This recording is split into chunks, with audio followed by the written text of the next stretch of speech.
안녕하세요. CSS 프로그래밍 기초. 오늘은 제2장 셀렉터와 스타일 속성에 대해 배워보도록 하겠습니다. 자, CSS에서 가장 중요한 것은 이 셀렉터라고 할 수 있을 텐데요. 오늘은 기본 셀렉터에 어떤 것들이 있는지 살펴보고요. 또 각각의 어떤 차이점이 있는지 알아보도록 하겠습니다. 그리고 스타일 시트에서 다양한 속성을 어떻게 활용하는지 알아보도록 하겠습니다.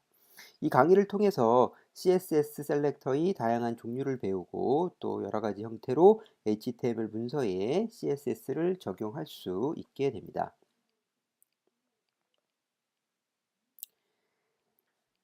자, 우리가 CSS는 디자인을 정의한 것이죠. 그런데 우리가 예를 들어서 글자색은 빨간색, 그 다음에 뭐 배경은 뭐 하얀색, 화이트, 뭐 이런 식으로 어떤 디자인을 정의를 합니다. 그러면 이렇게 정의한 디자인을 HTML의 어느 부분에 정의할 것인가, 적용할 것인가 라는 부분을 결정을 해야 되는데요. 그것이 바로 셀렉터, 선택자라고 할 수 있겠습니다. 자, 그렇다면 결국 이 선택자는 HTML 문서의 구성 요소랑 밀접한 관계가 있겠죠. 자, 그래서 가장 대표적인 HTML 문서의 구성 요소라고 하면 바로 태그가 될 수 있겠죠. HTML 문서는 기본적으로 태그로 이루어져 있기 때문에 자, 그러면 이 태그도 바로 셀렉터의 하나입니다. 자, 이와 같은 식으로 가장 기본이 되는 셀렉터는 바로 태그, 그 다음에 HTML 태그의 ID 속성, 그리고 또 클래스라고 하는 속성, 이 세 가지를 이용을 해서 우리가 셀렉터로 사용을 할 수가 있게 됩니다. 또 이들 셀렉터를 조합할 수 있습니다. 그래서 특정 조건에 맞는 셀렉터를 우리가 정의해서 사용하게 되는 것이고요. 결국 CSS를 잘 사용한다라는 것은 HTML 문서의 구조를 잘 정의해야 될 거고요. 이렇게 정의된 HTML 문서에 적절한 셀렉터를 사용을 해서 디자인을 적용을 하는 과정이라고 할 수 있겠습니다. 자, 앞에서 설명한 것처럼 대표적인 셀렉터로는 이제 태그가 있습니다. 그래서 이제 우리가 이렇게 태그를 사용하고 디자인을 적용을 하면 되는 거고요. 그 다음에 클래스는 앞에 점을 붙여서 사용을 합니다. 그리고 아이디는 앞에 샵을 붙여서 사용을 하고요. 그 다음에 셀렉터를 조합하는 것은 셀렉터와 셀렉터를 이렇게 콤마로 구분하거나 혹은 공백으로 구분하거나 혹은 뭐 또 다른 더하기 표시를 사용을 하거나 뭐 이런 것들이 있습니다. 그래서 이제 그 셀렉터를 조합하는 것은 사장 복합 셀렉터에서 좀 더 자세하게 살펴보도록 할 겁니다. 자, 그러면 기본 셀렉터부터 한번 자세히 알아보도록 할게요.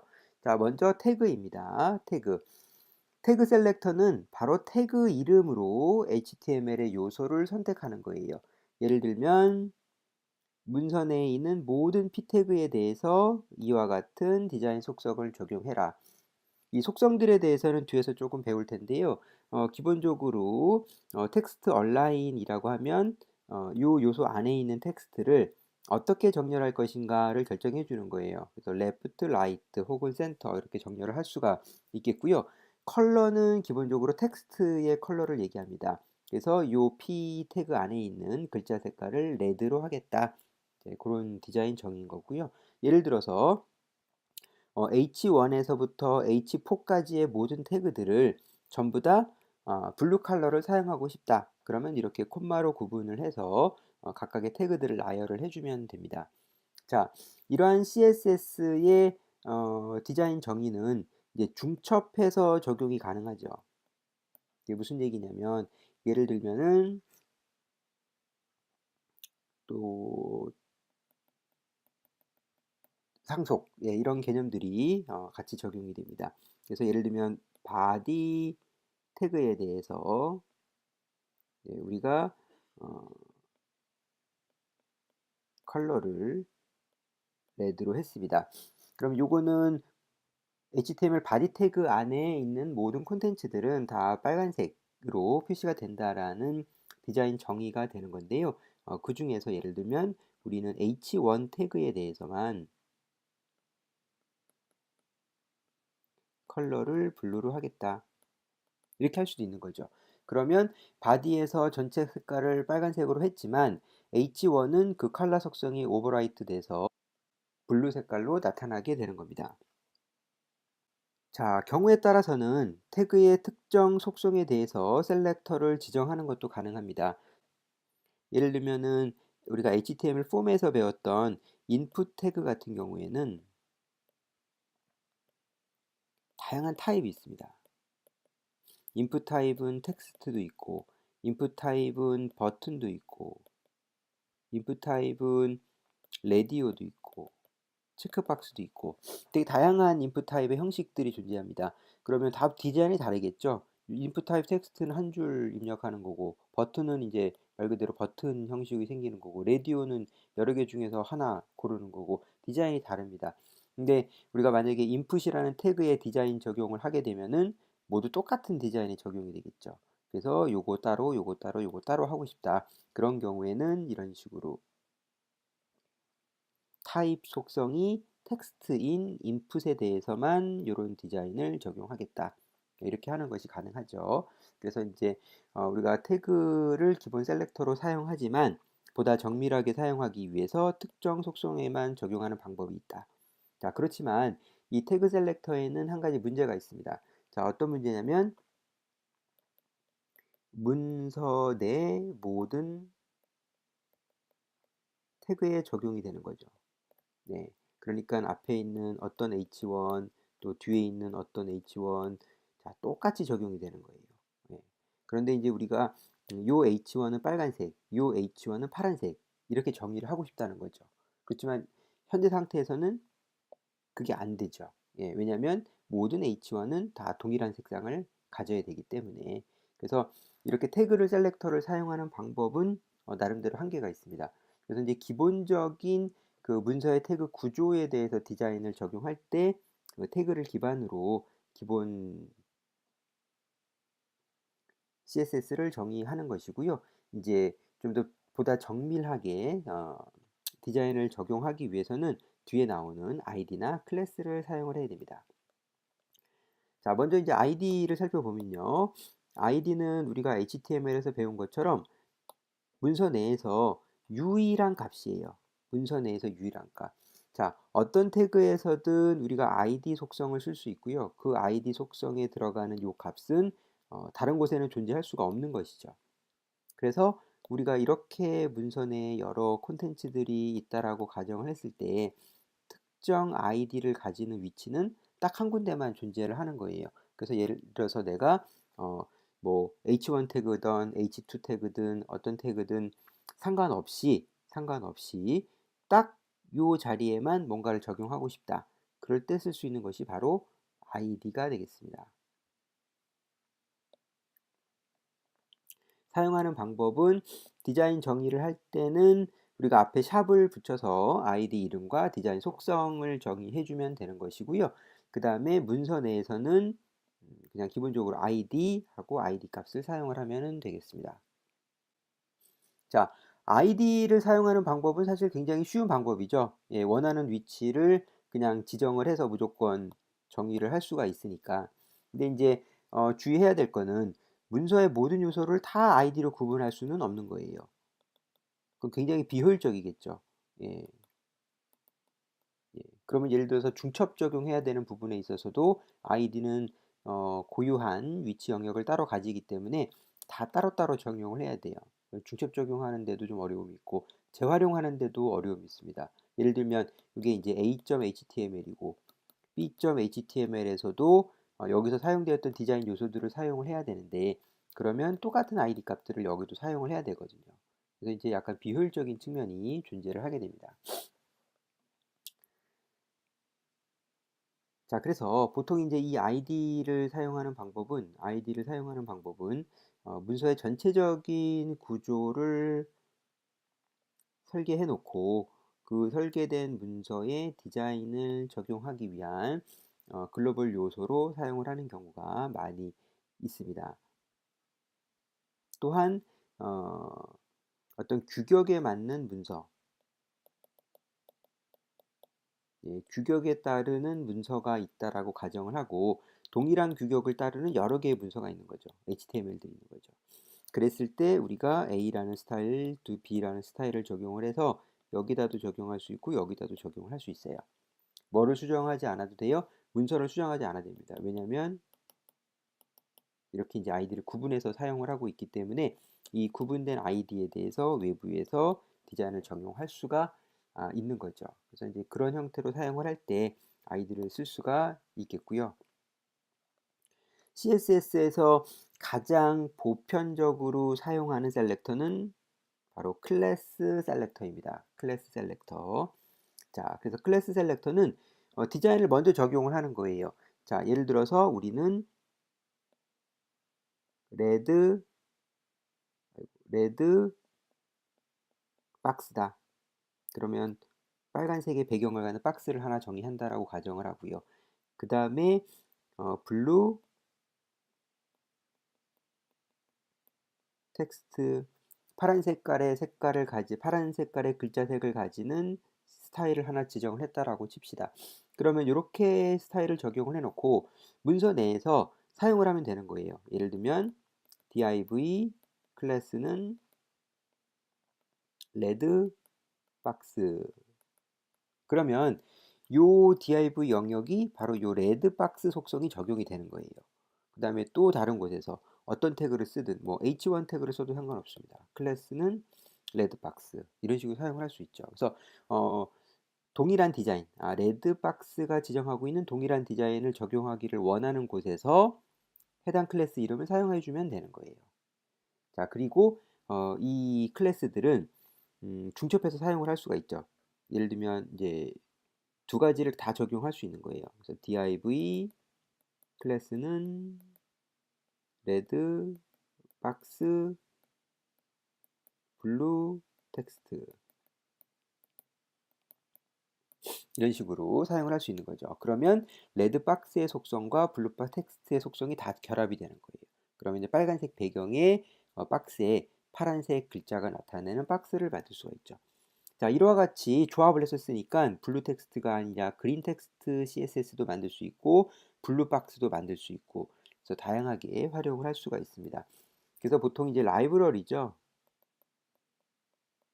예, 디자인을 적용한 CSS 라이브러리를 만들 때 우리가 보통 클래스로 만들게 되는 거죠. 그래서 뒤에 배우게 될 부트스트랩과 같은 이제 CSS 라이브러리도 바로 이제 주로 클래스들로 정의가 되어 있습니다. 그래서 이제 주로 클래스들이 다양하게 나와 있고요. 그 클래스들을 우리가 원하는 곳에서 적절하게 사용하는 형식으로 이용을 하는 방식입니다. 자, 이렇게 해서 기본 셀렉터들을 살펴봤고요. 사실은 이러한 셀렉터 이외에도 가상 셀렉터라는 것들이 또 있고요. 또 셀렉터들을 컨비네이터라고 해서 셀렉터를 조합하는 또 여러 가지 방법들이 있습니다. 그래서 그거는 이제 4장에서 따로 살펴보고요. 자, 여기서는 기본적인 셀렉터의 조합에 대해서 한번 살펴보도록 하겠습니다. 자, 앞에서 잠깐 설명을 했었는데요. 만약에 h1이라는 태그와 h2라는 태그가 똑같은 디자인을 적용하고 싶다. 그러면 콤마를 이용을 해서 나열하면 동일한 속성이 지정이 됩니다. 클래스도 마찬가지예요. .box라는 클래스와 .note라는 클래스가 동일한 속성을 적용할 수 있는 거죠. 예, 이건 굉장히 그 유리한 정의 기법이에요. 왜? 박스랑 노트가 동일한 디자인을 갖는 부분이 있을 수 있어요. 그렇지만 달라지는 부분이 있겠죠. 그래서 이제 달라지는 부분에 대해서는 뒤에 다시 하면 됩니다. 여기서는 둘 다 백그라운드를 레드로 한다라고 가정을 하고요. 그러면 점 박스는 컬러를 화이트로 하고 점 노트는 컬러를 그린으로 하고 이런 식으로 하는 거예요. 그러면 앞에서 백그라운드를 레드로 했기 때문에 박스나 노트는 모두 레드 백그라운드가 적용된 상태예요. 거기에 컬러가 추가됐고요. 노트에도 컬러가 추가된 거예요. 자, 이런 식으로 공통된 부분을 정의하고 또 다른 부분들을 각자 정의하는 방식으로 확장해 나갈 수가 있는 거죠. 그래서 동시 지정하는 것들 여러분들이 잘 활용을 해야 되겠죠. 그룹핑입니다. 그룹핑. 다음은 태그와 클래스의 결합입니다. 앞에서 이 h1 태그와 또 h2 태그를 동시에 지정하는 방법을 살펴봤는데요. 이제 여기서는 특정 태그에만 적용이 되는 클래스를 정의하는 방법입니다. 자, 예를 들면은 앞에서 .헤더라는 클래스를 정의를 했어요. 컬러는 레드라고 정의를 했는데요. 이렇게 되면은 모든 태그에서 예를 들면 h1 클래스는 헤더, 그쵸? 또 h2 클래스는 역시 헤더, 이렇게 할 수가 있어요. 그러면 H1도 빨간색, H2도 빨간색이 됩니다. 자, 그런데 우리가 이제 이렇게 또 지정할 수 있다는 거죠. H1.header, H2.header 이런 식으로 쓸 수가 있어요.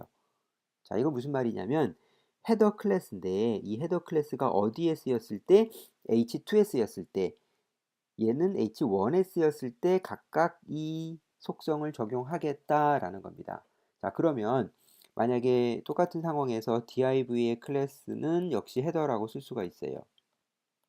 그럼 어떤 현상이 발생하느냐? div에 적용이 된 클래스는 얘가 적용이 돼요. 레드. 그쵸? 그 다음에 h1.헤더니까 똑같은 헤더지만 h1에 적용이 된 건 블루, 그 다음에 h2에 적용이 된 건 그린 이렇게 적용할 수 있다는 거죠. 그래서 태그와 클래스를 결합해서 사용하는 거, 태그와 클래스를 결합해서 사용하는 방법 잘 알아두어야 됩니다. 자, 이와 같이 태그와 클래스를 결합하는 방법을 살펴봤는데요. 조금 더 다양하게 사용을 할 수도 있죠. 그래서 예를 들면은 앞에 살펴본 것처럼 기본 클래스를 지정하고 태그에 대해서 클래스를 지정하고 또 태그를 결합해서 이렇게 지정을 하고 동시에 같이 지정을 하고 이렇게 할 수도 있는 거죠. 자, 이렇게 하고 이제 예를 들면은 다음과 같이 작성되어 있는 코드에서 셀렉터 조합에 따라 어떤 스타일이 적용이 되는지 한번 알아보도록 하겠습니다. 자, P 클래스는 헤더죠. 자, P 클래스 헤더니까 이거는 기본 속성이 적용이 됩니다. 빨간색으로 나오고요. 그 다음에 div의 헬로예요. 그러면 div 클래스, div 태그죠. 자, 여기서 이제 보면은 div가 적용이 되어 있긴 한데 태그에 대해서는 없고요. div에 있는 헤더 클래스에 대해서만 정의가 되어 있어요. 따라서 이 부분은 별도로 정의된 디자인 속성이 현재 없는 거예요. 그래서 기본색이 나옵니다. 그러니까 뭐 특별한 경우가 아니면 검정색이겠죠. 자, 그리고 이제 div 클래스는 헤더. 자, 이번에는 같은 div인데 헤더 클래스를 사용하고 있죠. 이제 바로 이게 적용이 됩니다. 그러니까 이제 파란색이 되겠고요. 자, 이번에는 h1인데 이 h1이 div 태그 속에 있네요. 자, 이건 어떤 현상이 발생할까요? 자, 일단은 div 자체는 적용이 된 게 없어요. 그렇죠? div 자체는 적용이 된 게 없습니다. 헤더 클래스만 div.헤더만 적용이 돼 있으니까. 그래서 h1에 적용이 된 그린, 녹색이 출력이 되는 거예요. 자, 똑같은 경우인데 이번에는 div 클래스는 헤더입니다. 자, 그러니까 이번에는 뭐가 적용이 될 수 있어요? div의 헤더니까 블루가 적용이 될 수 있어요. 자, 그런데 블루가 먼저 적용이 된 상태에서, 즉 부모 요소에서 부모를 적용한 다음에 H1이 다시 그린으로 지정을 하고 있잖아요. 그래서 앞에서 적용했던 것을 상속받아서 물려받긴 하지만 H1에서 오버라이딩을 했기 때문에 결국 H1에 정의된 색상인 녹색이 출력되는 거예요. 자, 그리고 마지막으로 H2는 당연히 녹색이 출력이 되겠죠.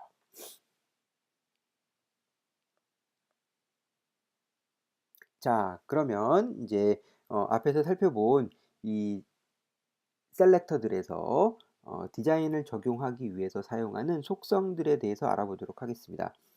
이 CSS의 디자인 속성들은 사실 굉장히 많이 있어요. 그렇기 때문에 모든 속성을 우리가 다 하나하나 배울 수는 없습니다.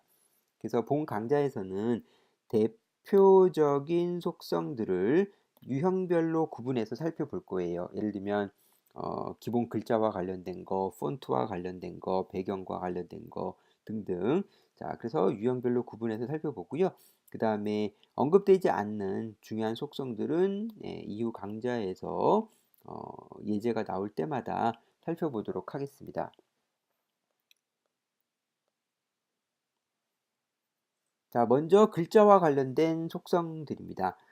컬러 앞에서도 사용을 해봤었는데요. 컬러는 글자 색을 지정을 하는 거고요. 그 다음에 텍스트 얼라인 글자를 정렬하는 겁니다. 레프트, 라이트, 센터 중에서 하나를 사용을 할 수가 있겠고요.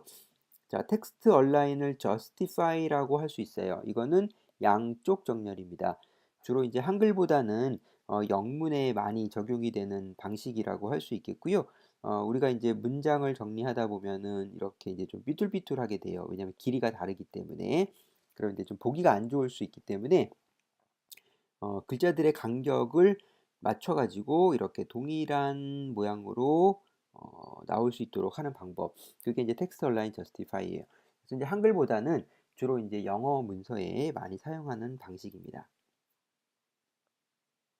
다음은 글꼴, 폰트와 관련된 속성입니다. 자, 근데 이제 사실 이 폰트와 관련된 속성은 주의해야 될 게 있는데요. 폰트는 여러분들 컴퓨터에 설치된 폰트를 기준으로 하는 거예요. 그래서 만약에 내 컴퓨터에는 어떤 폰트가 설치가 되어 있어서 예쁜 글꼴이 보일 수 있지만 그 화면을 다른 컴퓨터에서 봤을 경우에는 해당 컴퓨터에 또 그 폰트가 설치되어 있어야지만 정상적으로 보이게 됩니다. 근데 이제 모든 사람들이 동일한 폰트를 가지고 있다라고 가정할 수는 없겠죠. 예를 들면 윈도우에 기본적으로 설치되어 있는 뭐 맑은 고딕이라든가 뭐 굴림이라든가 이런 폰트는 다 가지고 있죠. 그렇지만 좀 더 예쁜 폰트들은 상용인 경우도 많이 있고요. 그다음에 따로 설치를 하지 않으면 사용할 수가 없습니다. 그래서 어, 그냥 본인의 컴퓨터에 있다고 해서 해당 폰트를 사용하면 안 되는 거고요. 제대로 사용을 하려 그러면 폰트가 없는 사람들도 폰트를 다운받아서 설치할 수 있도록 사용할 수 있도록 해주는 웹 폰트라는 것을 따로 사용을 해야 됩니다. 네, 나중에 다시 웹 폰트에 대해서는 다뤄보도록 하고요. 폰트를 지정하는 방법은 바로 폰트 패밀리라는 속성을 사용을 하는 겁니다. 그래서 예를 들면 H1이라는 태그에 대해서 폰트 패밀리를 타임즈 뉴 로만, 버다나, 뭐 레이알 이런 폰트들을 사용을 하겠다라는 건데요. 이때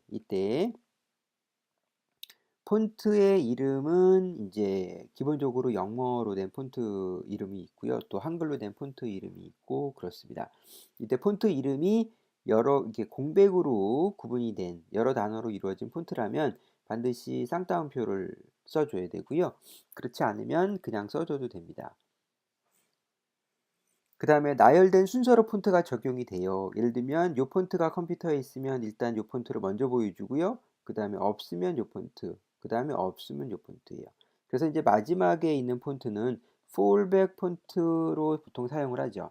그러니까 이것도 없고 이것도 없다면 얘는 있어야 되겠죠. 그러니까 이 폰트들은 특수한 폰트, 좀 특별한 폰트를 쓰더라도 마지막에 위치한 폰트는 모든 컴퓨터에 있는 폰트 를 지정을 하는 것이 좋습니다. 또한 폰트의 이름을 쓰기보다는 폰트의 계열을 사용을 하는 것이 좋죠. 예, 특정 폰트의 이름이라기보다는 그래서 폰트의 계열은 이런 거죠. 예를 들면 세리프, 산세리프, 모노스페이스 이런 것들이 폰트의 계열이 됩니다. 그래서 이제 맨 마지막에 오는 것은 뭐 세리프라든가 산세리프라든가 이런 계열을 써주면 컴퓨터에 맞게끔 설치되어 있는 폰트로 자동으로 보여지게 됩니다. 다음은 폰트 스타일인데요. 폰트 스타일은 기본 스타일, 기울여서 쓰는 이탈릭, 그 다음에 오블리크가 있습니다. 그래서 오블리크는 이탈릭과 매우 유사해서 그렇게 잘 쓰진 않습니다. 그래서 노멀 이탈릭 이렇게 쓸 수가 있겠고요. 그 다음에 폰트 사이즈, 글꼴의 크기를 지정을 하는 것은 폰트 사이즈인데요. 단위는 앞에서 배운 절대 단위, 그 다음에 상대 단위 이런 것 등을 다 쓸 수가 있습니다. 보통 많이 쓰는 것은 이제 픽셀 많이 쓰고요. 그 다음에 폰트의 경우에는 이제 퍼센트보다는 주로 픽셀을 쓰거나 아니면 이제 반응형 레이아웃 등을 사용했을 경우 EM이나 램 유닛을 섞어서 사용을 합니다. 다음은 폰트의 두께를 지정을 하는 건데요. 폰트의 두께는 폰트 웨이트라고 하고요. 노멀, 볼드, 볼더 이렇게 등등 사용을 할 수가 있습니다. 예, 폰트 베리언트는 폰트의 변형을 지정하는 거예요. 한글보다는 이제 영문에 주로 사용이 되는 건데요. 스몰 캡스라는 게 있어요. 스몰 캡스는 이제 소문자 크기를 유지하면서 대문자로 변형해 주는 거예요. 예를 들면 이제 대문자 이렇게 되는데요. 스몰 캡스를 쓰면은 이런 식이 되는 거죠. 그래서 대문자를 쓰지만 소문자 크기를 유지해주는 형태가 되겠습니다. 자, 다음은 정렬입니다. 이 정렬은 사실 꽤 어려운 건데요. 일단은 여기서는 텍스트에 대해서만 한번 살펴보도록 하겠습니다. 어, 나중에 이제 우리가 박스를 배치하거나 그 다음에 컨테이너들을 배치하는 것들은 뒤에서 좀 더 자세히 살펴볼 거예요. 3장 박스 모델과 포지셔닝에서 관련된 부분들을 살펴보게 될 거고요. 기본적으로 텍스트 정렬은 요소 내에서 텍스트 얼라인 속성을 이용해서 할 수 있다. 앞에서도 잠깐 살펴봤었고요. 그 다음에 그 수직 정렬, 버티컬 얼라인이라고 하는 것이 있습니다. 그 버티컬 얼라인은 인라인 혹은 테이블 셀에서만 수직 정렬이 가능해요. 예, 그래서 여러분들이 생각하는 것처럼 동작하지는 않습니다. 참고할 수 있도록 하고요. 그래서 정렬은 뒷장에서 다시 보도록 하겠습니다. 다음은 하이퍼링크와 관련된 속성들이에요. 이 하이퍼링크와 관련된 속성들은 이제 가상 셀렉터라고 하는 것을 사용을 하게 되는데요. 이 하이퍼링크는 사실 여러 가지 속성들을 가지고 있어요. 왜냐하면 우리가 방문한 적이 없는 기본 링크, 그 다음에 또 클릭을 해서 방문하고 나면 또 색깔이 바뀌어요. 그래서 보통은 방문하기 전에는 파란색 텍스트가 되죠. 그래서 링크가 보통 파란색으로 나타나고요. 눌러서 갔다 오면은 이제 보라색처럼 또 색깔이 바뀝니다. 그리고 이제 마우스가 올라갔을 때 또 색깔을 바꿔줄 수도 있고요. 링크를 클릭했을 때도 색깔을 바꿔줄 수 있어요. 그래서 다양한 이벤트들이 존재하고 그 이벤트들에 따른 스타일 정의가 가능합니다. 그래서 이제 그 하이퍼링크는 이 가상 셀렉터라고 하는 것들을 사용을 해서 스타일을 지정을 하는데요. 이 가상 셀렉터에는 컬러라든가 백그라운드 컬러 또 텍스트 데코레이션이라는 속성들이 사용이 됩니다. 그래서 이제 이런 것이 있다라고 알아두시고요. 가상 셀렉터 자체는 4장에서 또 살펴보도록 하겠습니다. 자, 다음은 컬러 속성입니다. 컬러는 HTML에서도 잠깐 살펴봤었는데요. 우리가 이 RGB 값, 그렇죠? 예, 빛의 삼원색이라고 할 수 있는 레드, 그린, 블루 이 세 가지 색을 조합을 해서 컬러를 만들게 되어 있습니다. 컬러를 만드는 방법은 0부터 255까지의 숫자를 10진수로 표현하거나 혹은 16진수로 표현하는 방법을 사용을 하게 됩니다. CSS에서는 140개 이상의 컬러 이름을 가지고 있어요. 그래서 우리가 비주얼 스튜디오 코드를 사용하게 되면 비주얼 스튜디오 코드에서 다양한 속성에 대한 값들을 보여주는데요. 거기에 컬러 이름들도 다 포함이 되어 있습니다.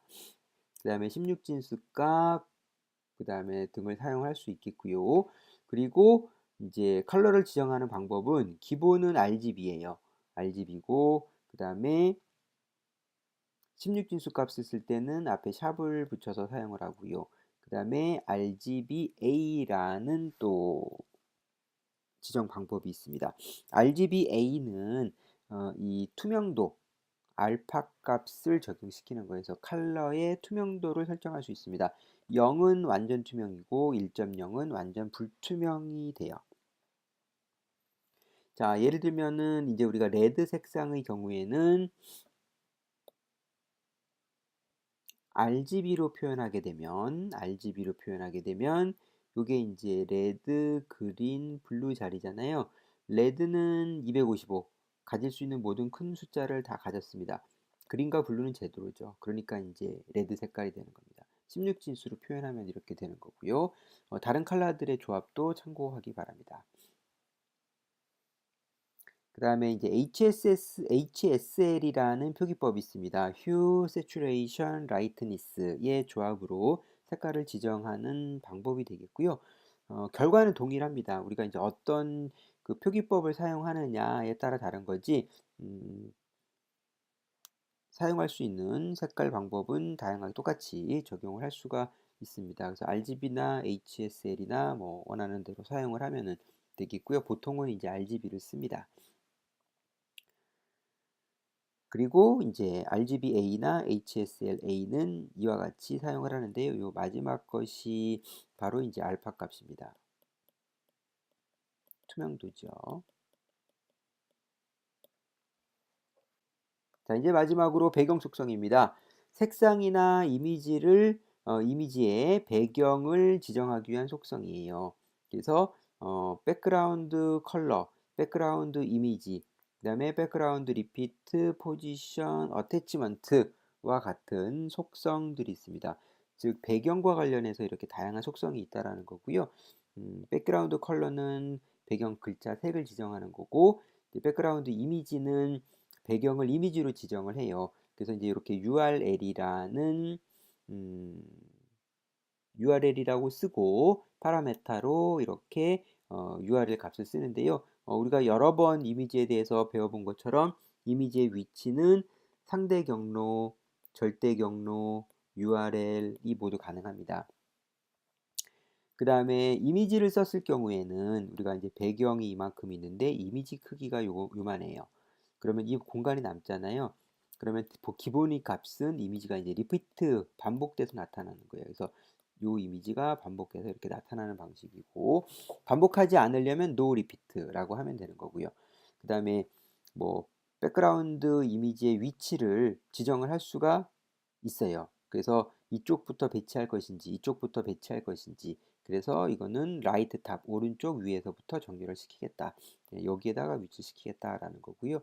그 다음에 백그라운드 어태치먼트가 있습니다. 이거는 이미지가 스크롤이 될 때 위치를 고정하는 거예요. 예를 들면 이제 뭐 이렇게 배경이 스크롤이 되었을 때 이미지가 따라 올라가거나 따라 올라가지 않고 고정이 되거나 하는 것들을 지정을 하는 방법입니다. 그래서 여기서 이제 fixed 이미지를 고정을 해서 배경이 고정되어 있으니까 그 위에 콘텐츠만 스크롤이 되고 배경은 멈춰 있는 거죠. 그래서 이제 그렇게 지정을 할 수가 있습니다. 네, 자 이렇게 해서 오늘은 셀렉터와 기본 스타일 속성에 대해서 살펴보았습니다.